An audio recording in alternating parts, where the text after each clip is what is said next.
오늘 말씀은 느헤미야 5장 전체 말씀인데요. 5절에서 10절까지만 읽도록 하겠습니다. 우리 육체도 우리 형제의 육체와 같고 우리 자녀들도 그들의 자녀와 같거늘 이제 우리 자녀를 종으로 파는도다. 우리 딸 중에 벌써 종된 자가 있고 우리의 밭과 포도원이 이미 남은 것이 되었으나 우리에게는 아무런 힘이 없도다 하더라. 내가 백성의 부르짖음과 이런 말을 듣고 크게 노하였으나 깊이 생각하고 귀족들과 민장들을 꾸짖어 그들에게 이르기를 너희가 각기 형제에게 높은 이자를 취하는도다 하고 대회를 열고 그들을 쳐서 그들에게 이르기를 우리는 이방인의 손에 팔린 우리 형제 유다 사람들을 우리의 힘으로 다하여 도로 찾았거늘 너희는 너희 형제를 팔고자 하느냐 더구나 우리의 손에 팔리게 하겠느냐 하며 그들이 잠잠하여 말이 없기로 내가 또 이르기를 너희의 소행이 좋지 못하도다. 우리의 대적 이방 사람의 비방을 생각하고 우리 하나님을 경외하는 가운데 행할 것이 아니냐. 나와 내 형제와 종자들도 역시 돈과 양식을 백성에게 구워 주었거니와 우리가 그 이자 받기를 그치자. 아멘. 아침 묵상을 들으시는 모든 성도님들에게 하나님의 은혜가 있기를 간절히 소망합니다. 바로 앞장 4장에서는 외부의 공격, 즉 외부의 문제를 다루었다면 오늘 본문 5장은 이 내부의 문제를 이야기하고 있습니다. 유다 백성들 사이에서는요, 세 가지의 문제가 있었습니다. 첫 번째가 식량 문제, 또 두 번째가 밭과 집의 저당 문제, 또 세 번째가 과도한 세금으로 인한 채무 문제가 있었습니다. 심한 흉년으로 인해서 백성들에게 식량 문제가 생겼던 것이죠. 먹을 것이 없으니까 백성들이 어떻게 했을까요? 밭과 포도원을 저당 잡아서 식량을 구하는 문제가 생겼습니다. 그리고 그들 더 고통스럽게 했던 것은 이 페르시아, 즉 이 바사에 바치는 과도한 세금이었습니다. 흉년으로 인해서 경제 기반이 바닥을 치는데 그 상황 속에서 어떻게든 쥐어짜서라도 바사에게 세금을 바쳐야 했습니다. 바사가 흉년이라고 봐주겠습니까? 봐주지 않죠. 절대 봐주지 않습니다. 결국 백성들은 부유한 자들에게 돈을 빌려서 세금을 내는 일들이 발생하기 시작한 것이죠.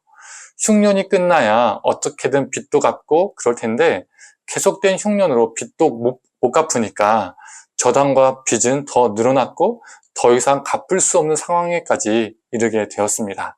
경제가 붕괴되어 가고 있었던 거죠. 그래서 어떤 일까지 벌어졌습니까? 같은 동족끼리 종으로 사고 파는 일이 발생했습니다. 이처럼 소수의 부유층을 제외하고는 모든 백성들이 이와 같은 악순환에서 고통스러워하고 있었습니다. 한계에 다다른 백성들이 이 느헤미야에게 찾아와서 자신들의 열악한 상황을 호소하게 이르렀습니다. 이 이야기를 듣고 느헤미야는 깊이 생각한 후에 백성들을 모았습니다.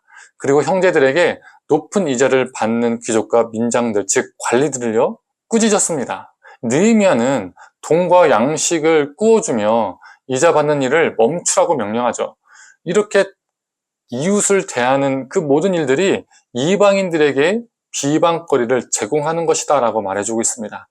귀족들과 관리들은 느헤미야의 엄한 꾸지람을 거부하지 않고 수용합니다. 그런데 느헤미야가 너희들만 그렇게 해라. 나는 가장 높은 사람이니까, 나는 특별한 사람이니까 나는 괜찮다. 나는 내 것을 누리며 살 것이다. 너희들만 그렇게 해라. 이렇게 하지 않았습니다.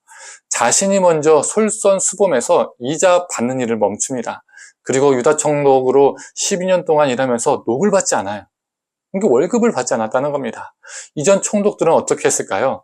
자신의 위치와 권력으로 백성들을 착취했습니다. 양식과 술값과 은 40개를요 거두었어요. 그 당시 이 40세겔은요 노동자의 월급의 5배가 되는 액수였습니다. 그 많은 돈들을 착취한 것이죠. 압제했습니다. 그러나 느헤미야는 자신의 위치와 권력으로 부당한 이익을 취하지 않았습니다. 심지어 정당한 이익까지도 가져가지 않았습니다. 왜 그가 이렇게 할 수 있었을까요? 15절을 한번 읽어보겠습니다.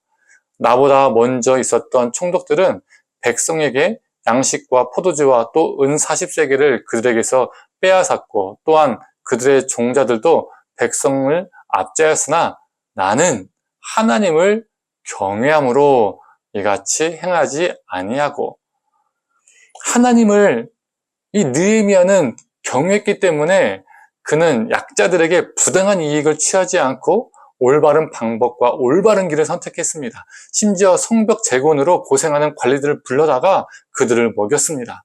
자신의 것을 희생하며 자비와 사랑을 베푼 것이죠.